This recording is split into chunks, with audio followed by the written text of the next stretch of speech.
බඩ්ඩක් හඳුනා ගනිමු.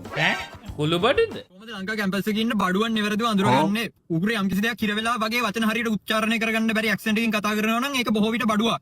ඒකම කෙල්ල ගෲප් ටිකක් හදාගෙන එක විදිහකට ඇඳගෙන we are besties, we are not just friends, we are sisters වගේ කියා ඒ උනාට යටින් එක එක කපනවා නම් ඒක බොහෝ විට බඩු. කැම්පස් එන්න පටන් ගත්ත දවසේ ඉඳන් අද වෙනතුරු අඳින ඇඳුම ටික ටික කොට වෙලා නම් ඒකත් බොහෝ විට අවධානය ඉල්ලන බඩුවක්.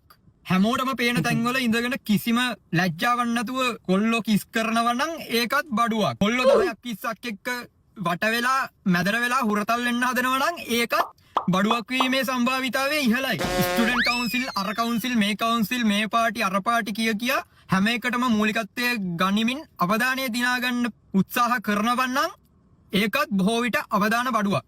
බ්‍රේක් එක වෙලාවේ කොල්ලොත් එක්ක වොෂ්රූම් යනවා නම් ඒක ඩෙෆිනිට්ලි බඩුවක්. ඒක හරිය. ඒක රයිට් යන්න දෙන්නේ නැහැ කොල්ලොත් එක්ක ඉතින් මොකද එන්න බඩමිරි ගන්නවා.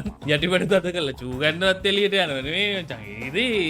ඒ ඕකේ ඒකනම් සුපිරිම හේතුව NSBM ගන්න එකෙන් දාලාදී හරියටම හරියකෝ. මොකද මොකක් ලොකු අත්දැකීම් එක්ක කියන තමයිට යාළ වෙලා ඉඳපු කෙල්ලගේ ගතිගුණ වෙන්න පුළුවන්. බෙස්ට් එකේ ගතිගුණ වෙන්න පුළුවන්. අම්මෝ මේ දැකපන් වෙද්දියන් කෙල්ලොම. ඒ කියන්නේ තමන්ගේ අඳුරන්නේ යාළුවා බජ්